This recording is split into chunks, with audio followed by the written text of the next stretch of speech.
दलित पिछड़ा समाज संगठन के राष्ट्रीय अध्यक्ष दामोदर यादव ने एक बार फिर कथावाचक धीरेन्द्र शास्त्री पर हमला बोला है और उन्हें पाखंडी बताया है और उनकी कथा पर रोक लगाने की मांग की है।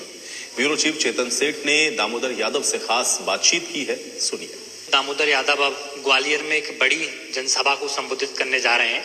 संविधान बचाओ देश बचाओ, और इस जनसभा में चंद्रशेखर आजाद जो सांसद हैं वो शामिल होंगे। ग्वालियर में एक बड़ा आंदोलन की भी तैयारी कर रहे हैं। दामोदर जी, बड़ा विरोध किया बाबा बागेश्वर का, अब संविधान बचाओ देश बताओ, क्या उद्देश्य है और क्या मकसद इस रैली यात्रा का?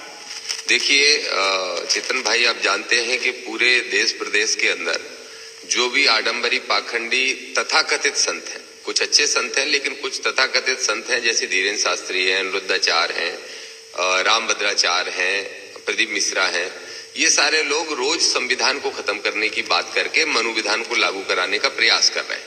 मेरी आदरणीय भाई चंद्रशेखर आजाद जी से संबंध में बात हुई और उन्होंने कहा कि आपका मध्य प्रदेश इसके लिए एक प्रयोगशाला बन गया है कि हम कैसे संविधान को खत्म करने की बात वहीं से शुरू करें, एक मूवमेंट तैयार करें।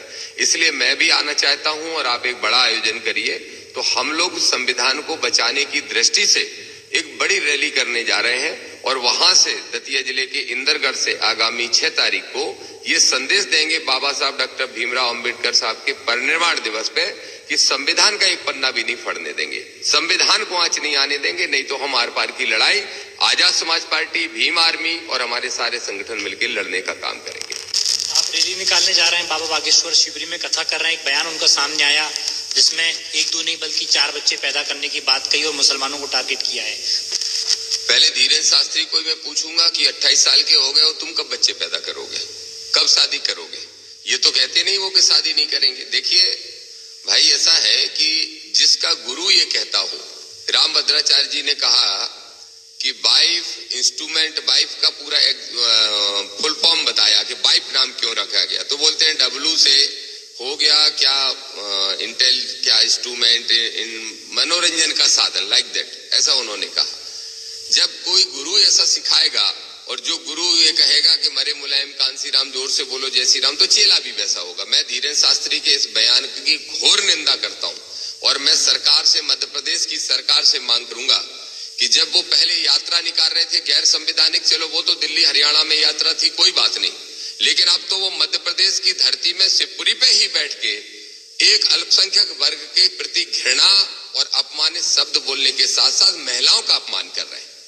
जब कोई और महिला का अपमान करे तो बहुत तमाशा हो जाता है, लेकिन एक कथावाचक व्यास गद्दी पे बैठ के महिलाओं का अपमान करे, क्या महिलाओं की, मुस्लिमों की महिलाओं का सम्मान नहीं होना चाहिए क्या?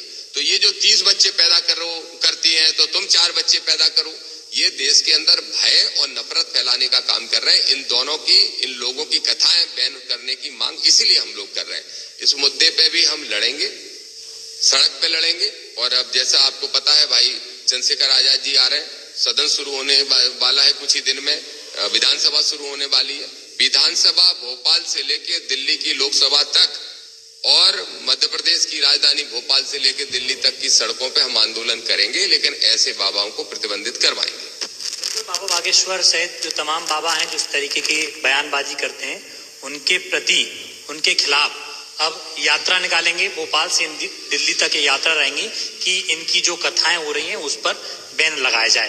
वीडियो जर्नलिस्ट संजय नामदेव के साथ चेतन सेठ, इंडिया न्यूज, भोपाल।